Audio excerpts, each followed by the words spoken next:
थाना प्रभारी ने किया मातृशक्ति का अपमान।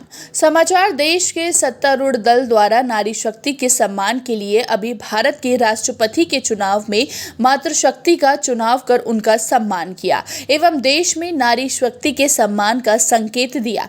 वहीं प्रदेश में सत्तारूढ़ होने के बाद जिले के सभी विधायक सांसद होने के बाद सुहागपुर थाना प्रभारी ने एक नारी का अपमान कर दिया, वह भी मतदान के लिए गई नारी का, जो कि स्वयं जनपद सदस्य एक जनप्रतिनिधि है। निर्वाचन आयोग का साफ कहना है कि हर व्यक्ति को अपना मतदान करना है। यहाँ स्थिति वही है कि मतदान करने गई जनपद सदस्य डॉली शर्मा 27 जुलाई को जनपद अध्यक्ष के लिए अपना मतदान करने पति के साथ पहुंची। जहां मतगणना स्थल पर बैरिकेड लगाए गए थे, वहां सुहागपुर थाना प्रभारी विक्रम रजक मौजूद थे, जिनसे डॉली शर्मा के पति ने निवेदन किया कि सर, मेरी पत्नी गर्भवती है, वे पैदल नहीं चल सकती, अतः उन्हें आपकी या मेरी गाड़ी में मतदान स्थल पर छोड़ दे। जिस पर थाना प्रभारी द्वारा पैदल ही पहुंचाया गया और उन्होंने स्पष्ट शब्दों में कहा कि जब आपकी तबीयत खराब है तो किसके कहने पर मतदान करने आई हैं? आपको नहीं आना था और मतदान करने जाना है तो पैदल ही जाना पड़ेगा। जिस पर पुनः निवेदन किया गया श्रीमती शर्मा के साथ किसी परिजन को अंदर जाने दिया जाए, जिससे उनके स्वास्थ्य खराब होने पर उनकी देखभाल की जा सके। फिर भी महोदय ने परमिशन नहीं दी।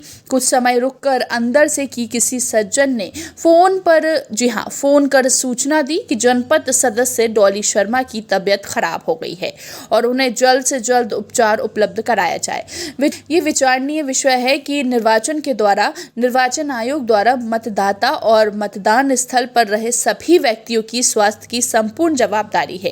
इस संबंध में लखन शर्मा ने एक लिखित शिकायत तो पीठासीन अधिकारी को की। वहीं इस संबंध की शिकायत जिला अधिकारी, प्रदेश अधिकारियों सहित कई आयोगों को भी की गई और 2 अगस्त को दोपहर के कोर्ट चौराहे से एसडीएम कार्यालय तक रैली एवं सभा का आयोजन राष्ट्रपति के नाम माननीय एसडीएम को ज्ञापन सौंपा जाएगा।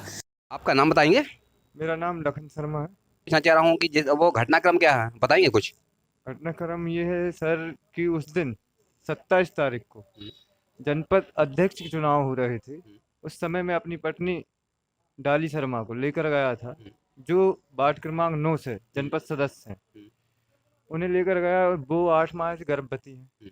मैं उनको लेकर गया और टीआई साहब से अनुरोध करा, भाई पैदल चलते नहीं बनेगा इनसे, तो कृपया अगर आपकी गाड़ी या हमारी गाड़ी से अंदर जाने दीजिए। उन्होंने कहा नहीं, आप वोट डालने के लिए क्यों आए, किसने बुलाया आपको? हमने आपसे उस दिन कोई बहस नहीं करी। उस समय आपने उनको पैदल जाने दिया। कुछ समय बाद, घंटा भर बाद, उनकी तबीयत, अंदर से फोन आया, भाई तबीयत खराब हो गई है। हम दौड़ के बाहर अंदर गए लेने, वो हमें बेहोशी की हालत में वहाँ पर मिली। वहाँ मिली टीआई साहब के लिए, आप उपाध्यक्ष चुनाव के लिए लेकर मत आना, आप वोट डालने के लिए किसके लिए, कौन के कहने पर आए हो यहाँ पर।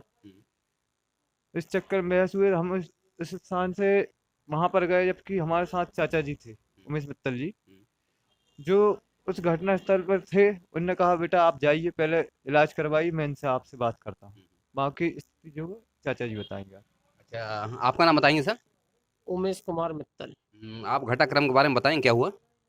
27 तारीख को जनपद अध्यक्ष के लिए वोटिंग होना था और सेमरी वार्ड से लखन डाली शर्मा जो है वो जनपद सदस्य निर्वाचित हुई थी। तो मैं इनके साथ में था। वहाँ जनपद का जो कार्यालय है वहाँ स्टेशन रोड पर बैरिकेड लगे हुए थे। तो शर्मा जी ने टीआई साहब से निवेदन किया कि साहब या तो हमारी गाड़ी में उनको अंदर तक छोड़ दें या आपकी गाड़ी में आप उनको अंदर तक छोड़ दें, क्योंकि 8 माह का गर्भ है उनको और वो इस स्थिति में पैदल इतनी दूर नहीं चल सकती। तो इस पर वो बहुत ज़्यादा विचलित हुए कि आप क्यों वोट डालने आए हो, जब स्थिति नहीं थी तो आप वापस चले जाइए और जाना है तो पैदल जाना पड़ेगा। अब चूंकि निर्वाचन प्रक्रिया का माहौल था तो उनको वापस, इसके बाद ये भी मानवता नहीं रही कि वो अकेली जा रही, तो उनके साथ कोई महिला पुलिस वालों को वो साथ में पहुंचा देते कि वहां तक चले जाए। फिर कुछ समय बाद फोन आया अचानक कि भैया उनकी स्थिति खराब है कि आप लोग जल्दी आइए। हम लोग जब अंदर पहुंचे तो वो उनकी स्थिति बहुत ज़्यादा खराब थी। 2 महिला पुलिस वाली उनको पकड़ खड़ी हुई थी और अचानक जैसे ही हम गाड़ी लेके पहुंचे तो वो उनके पुलिस वालों के हाथ से छूटी या जो भी स्थिति बनी हुई वो एकदम जमीन पर गिरी वो तो ये ईश्वर की कृपा रही कि वो पेट के बल नहीं गिरी, नहीं तो कोई भी बहुत बड़ी घटना घट सकती थी और शायद जीवन में वो घटना की क्षतिपूर्ति हो पाना बहुत असंभव था। और उस वक्त फिर टीआई साहब से निवेदन किया कि साहब थोड़ा सा मानवीय दृष्टिकोण यदि आपने रखा होता और इनको गाड़ी में छोड़ दिया होता तो इनकी स्थिति नहीं बिगड़ती। उस बात को लेकर टीआई साहब बहुत ज़्यादा बिगड़े, बोले आप तेज आवाज़ में बात नहीं करोगे, आपको 2 मिनट में ठीक कर देंगे, आप समझते क्या हो, किसके कहने से वोट डालने आए हो, और बोले अब उपाध्यक्ष के लिए आप इनको मत लाना। अब चूंकि उस वक्त हमारे जनपद सदस्य की स्थिति बहुत ज़्यादा खराब थी, वो सारा अपमान सहन करके और हम उनको तत्काल अस्पताल ले गए। उसके बाद तुरंत हमने एक आवेदन टाइप करवा के और माननीय पीठासीन अधिकारी जो वहाँ थे उनको दिया है, और उनको देने के बाद हमने इसमें बाकी अन्य लोगों को, और जैसे जिला निर्वाचन अधिकारी को, राज्य निर्वाचन अधिकारी को, केंद्रीय निर्वाचन अधिकारी को, राज्य महिला आयोग को, केंद्रीय महिला आयोग को, मानव अधिकारी आयोग, इनको भी दे रहे हैं। पुलिस अधीक्षक महोदय के जाकर दिया हमने, पुलिस महानिरीक्षक महोदय को दिया है।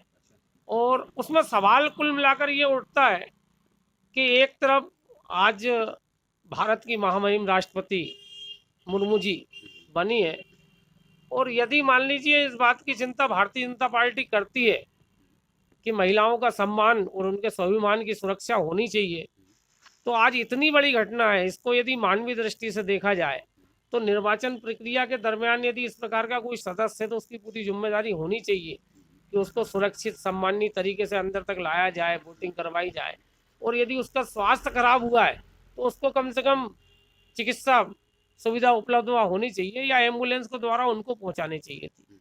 इतनी निर्ममतापूर्ण व्यवहार जो है ये अपने आप को एक आश्चर्य में डालने वाली स्थिति है कि जहां देशभक्ति जनसेवा का नारा यदि मान लो वहाँ लिखा है और एक जिम्मेदार यदि थाना प्रभारी बहुत जिम्मेदार पद होता है, यदि इस प्रकार के लोग भी इस प्रकार का व्यवहार करेंगे तो ये अपने आप में एक विचारणीय प्रश्न है। तो हमारा सिर्फ जो है माननीय राष्ट्रपति के नाम हम ज्ञापन दे रहे हैं, और उसमें सिर्फ माननीय राष्ट्रपति जी से हमारा ये निवेदन है, चूंकि आप भी महिला हैं, क्या इस प्रकार से एक महिला के साथ जो माननीय टीआई साहब ने जो व्यवहार किया, क्या उस पद योग्य है? इनका निलंबन हो और इनके खिलाफ सख्त से सख्त कार्रवाई होकर एफआईआर दर्ज होनी चाहिए महिला के अपमान के विषय में। मैं पूछना चाह रहा हूँ कि आपकी फिर आगे की रूपरेखा क्या है, कुछ बताएंगे? आगे की रूपरेखा ये है कि अभी हमारा ये पहला आंदोलन है, यदि इसके बाद भी हमें न्याय नहीं मिलता तो इस आंदोलन को हम जिला स्तर पर ले जाएंगे, नारी शक्ति के रूप में प्रदेश स्तर पर ले जाएंगे। आवश्यकता पड़ी तो आगे आमरण अनशन जैसी और भी चीज़ें हम महिलाओं को साथ में लेकर करेंगे, ताकि इस पूरे क्षेत्र की महिलाओं का सम्मान हम सुरक्षित रह सकें। क्योंकि हमारे लिए पहली प्राथमिकता, यदि महिलाओं को सरकार भी चाहती आगे आए, उनको आरक्षण दिया है, चुनाव में जगह जगह महिला जनप्रतिनिधि है, यदि एक जिम्मेदार अधिकारी यदि इस प्रकार का महिला के साथ अशोभनीय व्यवहार करेगा तो बाकी फिर जो जनप्रतिनिधि महिलाएं रहेंगी उनको सम्मान कहाँ मिलेगा? सम्मान की सुरक्षा पहली चीज़ है, और इनके साथ जो दुर्व्यवहार हुआ है उसके खिलाफ टीआई साहब के खिलाफ सख्त से सख्त कार्रवाई होनी चाहिए। खबर भारतवर्ष के लिए सेमरी हरचंद से कमल मेहरा की रिपोर्ट। अपने शहर, अपने प्रदेश की ताज़ा खबरों के लिए लाइक करें, शेयर करें, सब्सक्राइब करें और हाँ, बेल आइकन दबाना ना भूलें, क्योंकि खबर हमारी, फैसला जनतंत्र का।